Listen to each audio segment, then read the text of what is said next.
മെച്ചവരെ. അപ്പോൾ ഇന്നത്തെ വീഡിയോ എന്ന് പറഞ്ഞാൽ ഒരു ആപ്ലിക്കേഷൻ പരിചയപ്പെടുത്താൻ വേണ്ടി വന്നതാണ്.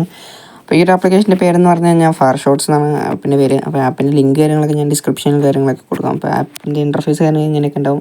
ഫസ്റ്റ് കയറി കഴിഞ്ഞാൽ ആപ്പിനകത്ത് സെൻസിറ്റിവിറ്റി കാര്യങ്ങളൊക്കെ നിങ്ങൾക്ക് കാണാൻ പറ്റും. അപ്പോൾ നിങ്ങൾ ആദ്യം സെൻസിറ്റിവിറ്റി തൊട്ടിട്ട് നിങ്ങളുടെ ഡിവൈസ് ഏതെന്ന് ജസ്റ്റ് സെലക്ട് ചെയ്ത് കൊടുക്കുക. അതിൽ മിക്ക ഇപ്പോൾ എൻ്റെ ഡിവൈസ് എന്ന് പറഞ്ഞാൽ ഷവമിയാണ്, പോക്കോ. അപ്പോൾ ഷവമി തൊട്ടിട്ട് ഷവമി പോക്കോ M6 എന്നാണ്. എൻ്റെ M6 ഇല്ലാത്തതുകൊണ്ട് ഞാൻ തൽക്കാലത്തേക്ക് M5 Pro കൊടുക്കുന്നുണ്ട്. ഓക്കെ, എൻ്റെ ഡിവൈസിന് തൊട്ട് അടുത്തത് അപ്പോൾ ലേറ്റസ്റ്റ് വെർഷൻ ആയിരിക്കും പറഞ്ഞിട്ട് അത് തൊട്ടിട്ടുണ്ട്. ഓക്കെ, M4 ഡിവൈസ് ആയാലും മതി. M4 അടുത്ത് ഞാൻ കൊടുത്തിട്ടുണ്ട്. അങ്ങനെ സെൻസിറ്റീവ് ആയിരുന്നു ഞാൻ നോട്ട് ചെയ്ത് വെച്ചിട്ടുണ്ട്. DPI എത്ര വെക്കണം എന്നുള്ളത് നോക്കുക. DPI കൊടുത്തിട്ട് അതേപോലെ തന്നെ ഷവമി കൊടുത്തു.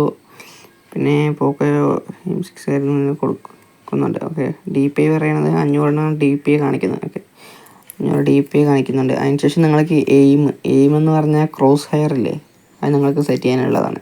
എങ്ങനെ വേണമെങ്കിൽ സെറ്റ് ചെയ്യാം. ഈ കളറിലുള്ള ഡിഫറൻസ് ഇത് സ്നൈപ്പർ യൂസ് ചെയ്യുന്നവർക്ക് ഇങ്ങനെ സെൻറ്ററിലോട്ട് വെക്കേണ്ട കാര്യമില്ല. നമുക്ക് ഒരു വെറൈറ്റി ആയിട്ടുള്ള എയിം കാര്യങ്ങളൊക്കെ വെക്കാൻ പറ്റും. ഓക്കെ, അതിൻ്റെ വിസിബിലിറ്റി കാര്യങ്ങളൊക്കെ കൂട്ടാൻ പറ്റും. സൈസ് കാര്യങ്ങളൊക്കെ കൂട്ടാനുള്ളതാണ് ഈ കാര്യങ്ങൾ. അതിനുശേഷം FPS, നിങ്ങളുടെ ഫോണിന് എത്ര FPS കിട്ടുന്ന കാര്യങ്ങളൊക്കെ FPS ഓണാക്കി കഴിഞ്ഞാൽ ഇപ്പോൾ എൻ്റെ ഫോണിനകത്ത് എത്ര FPS ഉണ്ടെന്ന് കാണിച്ചിട്ട് ഇപ്പോൾ 50 FPS ഉണ്ട്. എനിക്ക് 50 FPS കിട്ടുന്നുണ്ട്. FPS എങ്ങനെയാണെങ്കിൽ എവിടേക്ക് വേണമെങ്കിൽ മാറ്റും. അപ്പോൾ എൻ്റെ ബാറ്ററി സേവിങ് മോഡ് ഓഫാക്കി കഴിഞ്ഞാൽ എനിക്ക് 90 FPS വരെ കിട്ടും. ഓക്കെ, ഞാനത് പെട്ടെന്ന് ചാർജ് ഇറങ്ങേണ്ട പറഞ്ഞിട്ടാണ് FPS കുറച്ചിടുന്നത്. 60 FPS കളിച്ചിരിക്കുന്നത്.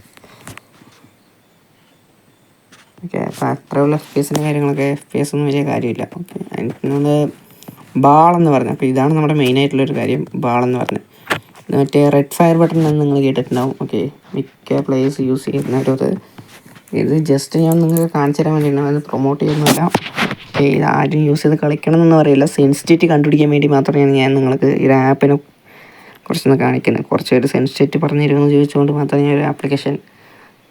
ഓക്കെ, അതിനുശേഷം ഡിവൈസ് ചെക്ക് എന്ന് പറഞ്ഞത് നിങ്ങളുടെ ഫോണിൽ എത്ര സ്റ്റോറേജ് ബാക്കിയുണ്ട്. ഓക്കെ, ആ കാര്യങ്ങളാണ്. അപ്പോൾ നിങ്ങൾ നേരെ ഫ്രീ ഫയറിനകത്തോട്ട് കയറുക. ഓക്കെ, ഇതുവരെ ചാനൽ കണ്ടിട്ട് സബ്സ്ക്രൈബ് ചെയ്യാത്ത കാര്യങ്ങളുണ്ടെങ്കിൽ ജസ്റ്റ് ഒന്ന് സബ്സ്ക്രൈബ് ചെയ്ത് ലൈക്ക് കൂടി അടിച്ചേക്ക്. ഓക്കെ, അന്നേരം ഉള്ളിൽ നമ്മൾ ലോഗിൻ കാര്യങ്ങളൊക്കെ ആവും. അപ്പോൾ ആപ്പ് യൂസ് ചെയ്ത ബാൻ കാര്യങ്ങളൊക്കെ കിട്ടുമോ എന്നുള്ളത്, അവർക്ക് ബാൻ കാര്യങ്ങളൊന്നും കിട്ടത്തില്ലെന്നാണ് ഇപ്പം നോക്കിയപ്പോൾ കണ്ടത്. ഓക്കെ, ഞാനിപ്പോൾ തന്നെ എൻ്റെ മെയിൻ ID തന്നെ ഇത് യൂസ് ചെയ്യുന്നത് നോക്കിക്കഴിഞ്ഞാൽ ഇപ്പോൾ കാണാൻ പറ്റും. ഗ്രാൻഡ് മാസ്റ്റർ അടിച്ച അക്കൗണ്ട് തന്നെ ഞാനിപ്പോൾ യൂസ് ചെയ്യുന്നത്. ഓക്കെ, റാങ്ക് നോക്കിക്കഴിഞ്ഞാൽ കാണാൻ പറ്റും. ഇപ്പോൾ 8000 നമ്മൾ ഗ്രാൻഡ് മാസ്റ്റർ നിൽക്കുന്നുണ്ട്. CS-നകത്ത് നിൽക്കുന്നത്. നേരെ നമ്മൾ ട്രെയിനിങ് ഗ്രൗണ്ട് കാര്യങ്ങളൊക്കെ പോകുന്നുണ്ട്. ഓക്കെ, ട്രെയിനിങ് ഗ്രൗണ്ടിൽ പോയതിന് ശേഷം നമ്മൾ അതിന് കാണിച്ച സെൻസിറ്റിവിറ്റി കാര്യങ്ങളൊക്കെ നമ്മൾ എടുത്ത് വെക്കണം. കറക്റ്റായിട്ട് ആ സെൻസിറ്റിവിറ്റി ഒക്കെ എടുത്ത് വെക്കാൻ നോക്കുക. അതിന് മുമ്പ് കുറച്ച് ഗണ്ണ് കാര്യങ്ങളൊക്കെ എടുക്കണം. എന്നിട്ട് വേണം സെൻസിറ്റിവിറ്റി ഒക്കെ എടുത്ത് വെക്കാൻ. ഇത്രയും ചെയ്തതിന് ശേഷം ആ റെഡ് ഫയർ ബട്ടൺ എന്ന സാധനം എടുത്ത് വെക്കുക. ഓക്കെ, ആ ബാളെന്ന് കാണിച്ചില്ലേ, അതെടുത്തിട്ട് ഇവിടെ വെച്ചതിന് ശേഷം ആ ലോക്ക് കാര്യങ്ങളൊക്കെ പച്ചയാക്കുക. പച്ചയിൽ കിടക്കുകയാണ്. മറ്റേ സെൻസിറ്റിവിറ്റി നിങ്ങൾക്ക് 4x സ്നൈപ്പർ കാര്യങ്ങളൊക്കെ ഒന്ന് സെറ്റ് ചെയ്തേട്ടെ. ഓക്കെ, സ്നൈപ്പറൊന്നും വേണമെന്നില്ല. ഓക്കെ, ഇത്രയും സെൻസിറ്റിവിറ്റി കാര്യങ്ങൾ അതിലുള്ളത് പോലെ അതേ വെച്ചതിന് ശേഷം നിങ്ങൾക്ക് ഫയർ ചെയ്യുമ്പോൾ കാണാൻ സാധിക്കുന്നതായിരിക്കും. അതിന് മുമ്പ് 2 ഗണ്ണ് മേടിക്കണം. ഡെസേർട്ടും പിന്നെ എന്തൊക്കെ മേടിക്കാം.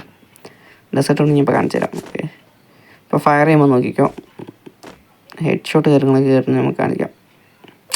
ഈ ഫയർ ചെയ്യാൻ പറ്റിയ ബാൾ ലോക്ക് ചെയ്യാൻ നിങ്ങൾ മറക്കരുത്.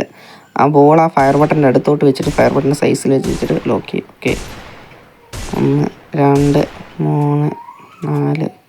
ഓക്കെ, അടിച്ച എല്ലാ ബുള്ളറ്റും 5 ബുള്ളറ്റ് കാര്യങ്ങളൊക്കെ കയറിയിട്ടുണ്ട്. ഓക്കെ, അത്യാവശ്യം നല്ലൊരു സെൻസിറ്റിവിറ്റി കാര്യങ്ങളൊക്കെ തന്നെയാണ്. എന്തായാലും നിങ്ങൾ മാക്സിമം ആപ്പ് യൂസ് ചെയ്തിട്ട് സെൻസിറ്റിവിറ്റി കാര്യങ്ങളൊക്കെ മാക്സിമം സെറ്റ് ചെയ്യാൻ നോക്കുക. ഓക്കെ, ഈ റെഡ് ഫയർ ബട്ടൻ്റെ ഗുണം വെച്ചിട്ടാണോ ഹെഡ് കയറുന്നതെന്ന് എനിക്ക് കാര്യങ്ങളൊന്നും അറിഞ്ഞിട്ടില്ല. അത്യാവശ്യം എനിക്ക് നല്ല രീതിക്ക് ഹെഡ് കാര്യങ്ങളൊക്കെ കയറാറുണ്ട്. അപ്പോൾ നിങ്ങൾക്ക് നിങ്ങളുടെ സെൻസിറ്റിവിറ്റി കാര്യങ്ങളൊക്കെ പോക്കായി കിടക്കുകയാണെങ്കിൽ നിങ്ങൾ ജസ്റ്റ് ഒന്ന് ട്രൈ ചെയ്താൽ മതി. നല്ല ഫുൾ റെഡ് കയറുന്ന കാര്യങ്ങളൊന്നും ഞാൻ പറയുന്നില്ല, എന്നാലും നിങ്ങളുടെ ഗെയിം പ്ലേ ഇൻക്രീസ് ചെയ്യാൻ എന്തായിട്ട് സഹായിക്കും. ഓക്കെ, എന്തായാലും അധികം ഈ ഫയർ ബട്ടൺ മറ്റേ റെഡ് ബാളെന്ന് അയക്കാൻ വെച്ച് കളിക്കണമെന്നില്ല. ചിലപ്പോൾ റിപ്പോർട്ട് കാര്യങ്ങളൊക്കെ കിട്ടിക്കഴിഞ്ഞാൽ ബാൻ കിട്ടുമെന്ന് എനിക്ക് അറിയത്തില്ല. ഓക്കെ, ഞാൻ യൂസ് ചെയ്ത് 2 ദിവസം യൂസ് ചെയ്ത് നോക്കിയതാണ്, എന്നിട്ട് ബാൻ കാര്യങ്ങളൊന്നും കിട്ടിയില്ല.